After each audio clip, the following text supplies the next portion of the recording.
নমস্কার বন্ধুরা, আজ আমি ভিডিওতে বলবো 2025 15ই জানুয়ারি কুম্ভ রাশির দৈনিক রাশিফল সম্পর্কে।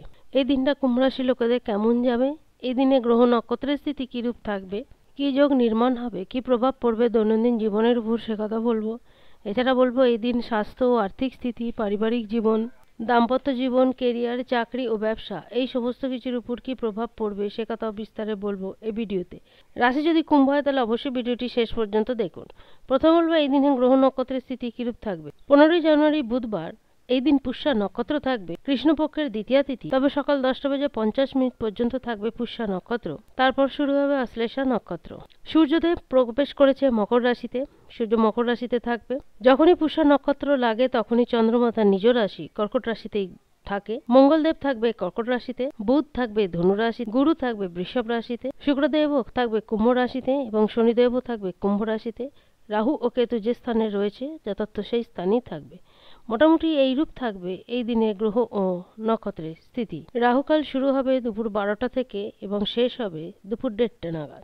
দিনটা কুম্ভ রাশির লোকেদের ভালো যাবে, দিনের শুরুটা ভালো হবে। আর্থিক দিক থেকে দিনটা খুবই ভালো যাবে, কারণ কোথাও যদি কোনো অর্থ আটকে থাকে তাহলে সেই অর্থ পাবার বিশেষ সম্ভাবনা রয়েছে, বা কোথাও যদি লোনের আবেদন করে থাকেন তাহলে সেই দিক থেকে পজিটিভ কোনো রেজাল্ট মিলতে পারে। অর্থাৎ যে কাজই হাতে নেবেন সেই কাজ সময়ের সাথে সাথে অবশ্যই শেষ করতে পারবেন। পিতামাতার উপর বিশেষ নজর রাখবেন, তাদের শরীর স্বাস্থ্যের উপর একটা অদ্ভুত ধরনের দায়িত্ববান হয়ে উঠতে পারেন আপনারা। যারা ব্যবসায়ী, তাদের ব্যবসা ক্ষেত্রে যদি নতুন কোনো যোজনা করে থাকেন তাহলে অবশ্যই সেই দিক থেকে ভালো ফল পাবেন। কুম্ভ রাশি যে সমস্ত জাতকেরা মার্কেটিং বলুন, ফাইন্যান্স বলুন এবং মিডিয়া এই লাইনে যুক্ত রয়েছেন তারা সেই দিক থেকে যথেষ্ট ভালো ফল পেয়ে থাকবে। যারা নতুন চাকরির জন্য বহুদিন ধরে প্রচেষ্টা করছেন তারা সেই দিক থেকে ভালো কোনো রেজাল্ট পেয়ে থাকতে পারে। এই দিন মোটামুটি কুম্ভ রাশির লোকেরা যে কাজের জন্য যেরূপ পরিকল্পনা করবেন সেই অনুপাতেই কিন্তু ফল পাবেন, কারণ গ্রহের গোচরীয় স্থিতি যথেষ্ট অনুকূল থাকায় দিনটা ভালো যাবে। কাজকর্মের দিক থেকেও ভালো ফল আসবে। শরীর স্বাস্থ্য মোটামুটি ঠিকঠাক থাকবে, পাশাপাশি পারিবারিক জীবন, দাম্পত্য জীবন এবং প্রেম জীবনও ঠিকঠাকই থাকবে। সন্তানের দিক থেকে যদি কোনো সমস্যা থেকে থাকে তাহলে সেই সমস্যাও দূর হবে। সন্তানের কেরিয়ার বলুন, তার লেখাপড়া বলুন, যদি সে চাকরির যোগ্য হয়ে থাকে চাকরি, বা বিবাহযোগ্য যদি হয়ে থাকে বিবাহের দিক থেকে কোনো না কোনো শুভ সংবাদ পেতে পারেন।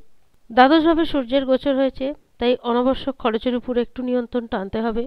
পাশাপাশি এই দ্বাদশভাবে সূর্যের গোচর যারা বিদেশে রয়েছেন বা বিদেশের কোনো কাজকর্মের সঙ্গে যুক্ত তাদের জন্য খুব ভালো ফল দিয়ে থাকবে। ধর্মকর্মের প্রতি আস্থা বাড়বে, ঝোঁক বাড়বে, তাই ধর্মকর্ম নিয়ে থাকতে বেশি ভালোবাসবেন। যারা ধার্মিক কাজকর্ম নিয়ে থাকতে ভালোবাসেন, তবে কুম্ভ রাশি সেই সমস্ত লোকেদের দিনটা ভালো যাবে যাদের কোনো না কোনো কাজ বহুদিন ধরে কোনো না কোনো কারণে বাধা ঘটছিল বা বাধাপ্রাপ্ত পেয়ে থমকে গেছিল। জাতিকাদের কথা যদি বলি, জাতিকাদের পারিবারিক সুখে বৃদ্ধি হবে, দাম্পত্য জীবন সুখকর হয়ে থাকবে। সমস্ত দিক দিয়ে বিচার করলে এটুকু বলা যেতে পারে কুম্ভ রাশির লোকেদের কাছে দিনটা ভালোই যাবে। আজ এ পর্যন্তই। যদি ভিডিওটি ভালো লাগে অবশ্যই জানাবেন। ধন্যবাদ।